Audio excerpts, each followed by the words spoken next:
Hello, welcome back to our புத்தக சுவை channel. இன்றைக்கி நம்ம பார்க்க போகிற புக் ரிவ்யூ எந்த புக்கை பற்றி அப்படின்னா த ஃபிஃப்த் மவுண்டைன் அப்படின்ற புக்கு.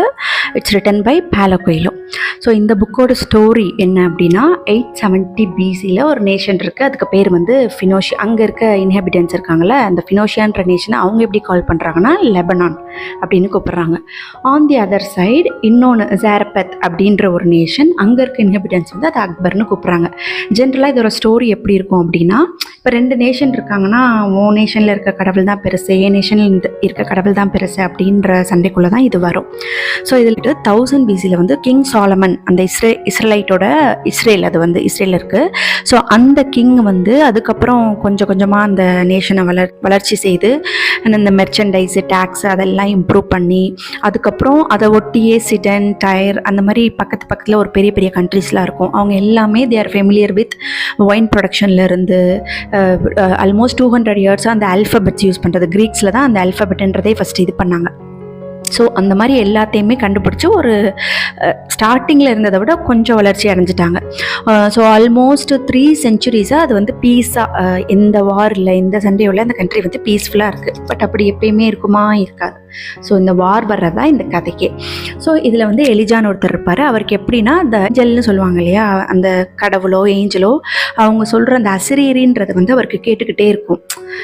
ஸோ இவங்க என்ன பண்ணுவாங்கன்னா, ஆக்சுவலாக ஒரு பையன், அம்மா அப்பா தான் இருப்பாங்க, ஒரு கார்பென்ட்ரி ஷாப் வச்சுருப்பாங்க.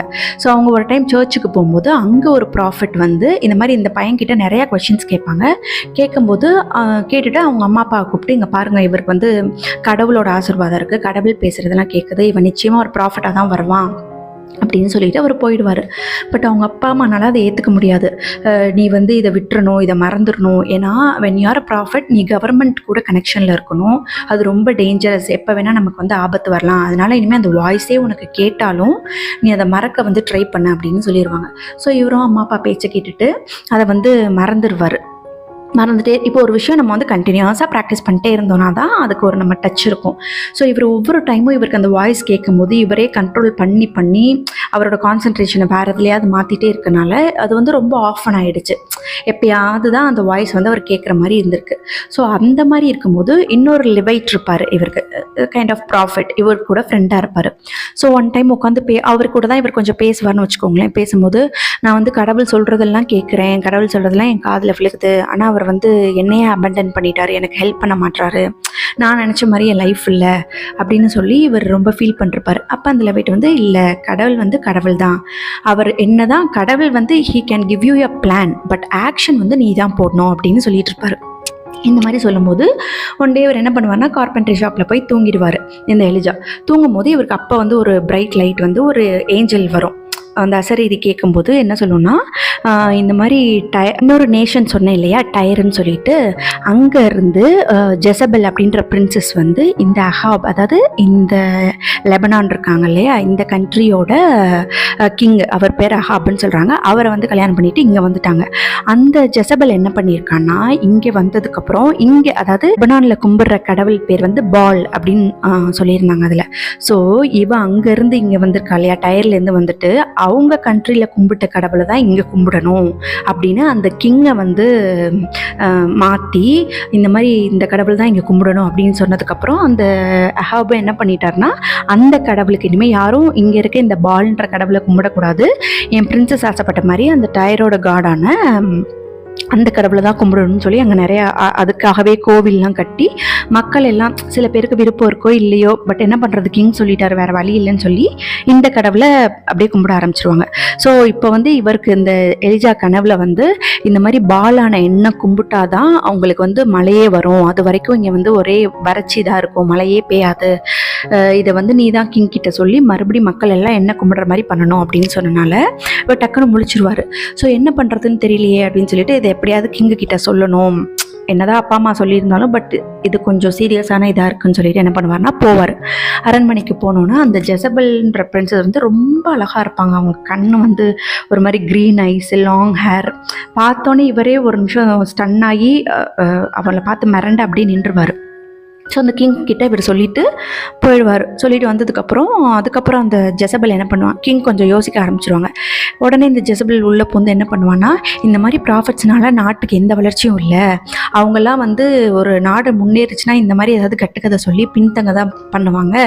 ஸோ யாரெல்லாம் நம்ம கடவுளை கும்பிட ஒத்துக்கலையோ அவங்க எல்லாத்தையுமே கில் பண்ணிடுங்க அப்படின்னு சொன்னோன்னே அந்த கிங்கும் அதை கேட்டுட்டு அவங்க சோல்ஜர்ஸ் எல்லாம் கூப்பிட்டு ஆர்டர் போட்டுருவார். இந்த மாதிரி யாரெல்லாம் இன்னும் பால் கும்பிடுறாங்க, பாலான கடவுள் இருக்காங்கள, அந்த பாலுன்ற கடவுளை கும்பிடுறாங்களோ அவங்கள வந்து கொன்றுங்க. இந்த எலிஜாக்கு மட்டும் சாய்ஸே கிடையாது, கும்பிடுறியா இல்லையான்னு கூட கேட்கக்கூடாது, ஏன்னா அவன் வந்து இப்படி சொல்லிட்டான்னு அவனை கண்டிப்பாக பார்த்தாலே கொன்றுங்கன்னு சொல்லிடுவாங்க. இந்த நியூஸ் தெரிஞ்சதுக்கப்புறம் அந்த லிவைட் நான் சொன்னேன் இல்லையா, இவர் கூட இருப்பாங்களே, இவங்க 2 பேரும் ஒரு இடத்துல போய் ஒளிஞ்சுப்பாங்க. 2 டேஸாக ஒரு இடத்துல மறைஞ்சே இருப்பாங்க. அதுக்கு முன்னாடியே இந்த மாதிரி 450 நபீஸை வந்து கொன்றுவாங்க. ஏன்னா அவங்க ஒத்துக்க மாட்டாங்க இந்த கடவுளை கும்பிடுறதுக்குன்னு சொல்லிட்டு. ஸோ ஒரு 2 டேஸ்க்கு அப்புறம் என்ன ஆகுனா, இந்த லிவைட் வெளியே போகும்போது இவரையும் கொன்றுவாங்க. ஸோ இந்த எலிஜா மட்டும் எப்படியோ தப்பிச்சு போயிடுவான். போனால் ரொம்ப தூரம் நடந்துகிட்டே இருப்பான். போகும்போது அவன் அந்த ஜேரப்பத்துன்னு சொன்னேன் இல்லையா, அந்த கண்ட்ரி அங்கே அதுக்கிட்ட போய் ஒரு இடத்துல உட்காந்துரும். அதுக்கு மேலே அவருக்கு சட்டே இருக்காது, உட்காந்துருவார். உட்காரும்போது என்ன ஆகுனா, ஒரு க்ரோ பறந்து வரும். அந்த க்ரோ வந்து ஒவ்வொரு நாளும் ஒரு மீட் கொண்டு வந்து இவருக்கு கொடுக்கும். இவருக்கு ஆச்சரியமாக இருக்கும், இது என்ன இதுவாகவே நடக்குதா, கடவுள் ஹெல்ப் பண்ணுறாரா, கடவுள் தான் நமக்கு இது பண்ணுறாரு அப்படின்னு சொல்லி ஒவ்வொரு டைமும் அந்த மாதிரி பண்ணிட்டே இருப்பான். அந்த மாதிரி சாப்பிட்டே இருக்கும்போது என்ன ஆகுனா, அடுத்த நாள் ஒரு பொண்ணு வருவா. அவங்க வந்து விடோ, ஓகே, அவங்களுக்கு வந்து ஒரு பையன் இருப்பான். ஸோ வந்தோடனே இந்த விடோ வந்து இவனை பார்த்ததுக்கப்புறம் இவன் கேட்பான், எனக்கு குடிக்கிறது கொஞ்சம் தண்ணியும் சாப்பாடும் கொடுங்க அப்படின்னு சொல்லி அந்த விடோவோட ஸ்டோரியெல்லாம் இவர் சொல்லுவார். அவளுக்கு ஆச்சரியமாக இருக்கும், என்னை பற்றி உங்களுக்கு எப்படி தெரியும், நீங்கள் வந்து ஒரு ஸ்ட்ரேஞ்சர், ஒரு ஃபாரினர் இங்கே வந்திருக்கீங்க. பட் ஆஸ் பர் ரூல், அதாவது அக்பர் இப்போ அவர் நடந்து வேறு நேஷன் போயிட்டார் இல்லையா, அந்த நேஷனில் என்னென்னா யாராவது வந்தாங்கன்னா அவங்களுக்கு உதவி பண்ணணும், அது வந்து ஒரு லா பண்ணி தான் ஆகணும். அங்கே தான் அந்த அக்பரில் தான் என்னென்னா, இந்த 5th மவுண்டனில் ஒரு கடவுள் இருக்குது, அது வந்து நமக்கு அந்த கடவுள் தான் நமக்கு நல்லது பண்ணுதுன்னு சொல்லி இவங்க நம்பிட்டு இருப்பாங்க. அந்த அக்பர் பக்கத்தில் தான் அந்த டயர் அந்த சிடன் நேஷன்லாம் இருக்குது. ஸோ அவங்க எல்லாமே வந்து ஜெசபலோட ஒன்றா இருக்க நேஷன் தான் அந்த அக்பர். இஸ்ரேலைட் இருக்கார்ல இந்த ஃபாரினர், இவர் வந்து அந்த விடோ வீட்லேயே தங்கி அங்கேயே கொஞ்ச நாள் இருப்பார். ஸோ இது வந்து வெளியே பரவுனதுக்கப்புறம் கொஞ்சம் என்ன சொல்கிறது, அந்த கமாண்டரு, ஹைஸ்ட் ப்ரைஸ்ட் கவர்னர் அந்த மாதிரிலாம் அந்த ஊரில் சர்டன் போஸ்ட்டில் இருப்பாங்களா, அவங்களுக்குலாம் நியூஸ் போய் தெரிஞ்சிடும். இந்த மாதிரி தெரிஞ்ச என்கொயரிஸ்லாம் நடக்கும்போது இந்த மாதிரி நான் ஜெசபல்ன்ற பிரின்சஸ்னால தான் நான் இங்கே வந்தேன் அப்படின்னு சொன்னோன்னே அந்த கவர்னர் இருக்கார் இல்லையா, அவர் வந்து ஒரு பிளான் பண்ணிடுவார். ஆகா, இவனை பிடிச்சி கொடுத்தோன்னா அப்போ வந்து நம்ம ஜெசபல் கிட்டேருந்து நிறையா கோல்டு அந்த மாதிரி வாங்கிக்கலாம். ஸோ அவங்க எல்லாருமே இவனை ஒரு பணையக்காயாக நம்ம வச்சுக்கலாம் அப்படின்னு தான் யூஸ் பண்ணலான்னு தான் நினைப்பாங்க. ஸோ இந்த மாதிரி போயிட்டே இருக்கும்போது அந்த விடோவோட பையன் வந்து திடீர்னு ஒரு உடம்பு சரியில்லாமல் ரொம்ப இதாகிடுவான். இவன் வந்தனால தான் ஒரு நெகட்டிவ் எனர்ஜி பரவி அதனால தான் அந்த பையன் இப்படி ஆகிட்டான்னு எல்லாரும் இவனை அடிக்க ஆரம்பிச்சிருவாங்க. எல்லாரும் இவரை வந்து தூத்த ஆரம்பிச்சிருவாங்க. ஸோ உனக்கு வந்து தண்டனை. இவங்க என்ன பண்ணுவாங்கன்னா, அந்த 5th மவுண்டன் ஒன்று அங்கே இருக்கும், அங்கே இருக்க கடவுளை தான் நம்புவாங்க. அங்கே போயிட்டு யாராவது if it is a bad negative எனர்ஜினா திருப்பி வரமாட்டாங்க, அந்த ஹெவன் ஆஃப் ஃபயர் வந்து அவங்களை எரிச்சிரும் அப்படின்னு சொல்லி இவனை அங்கே அனுப்பிச்சிருவாங்க. இவர் மேலே போனோன்னே, நான் என்ன தப்பு பண்ணேன், நீ சொன்னதை தானே கடவுளை நான் செஞ்சேன், எனக்கு ஏன் இப்படி தண்டனை கொடுக்குற அப்படின்னு சொல்லி அந்த 5th மவுண்டனில் போய் அழுதுட்டு இருக்கும்போது ஒரு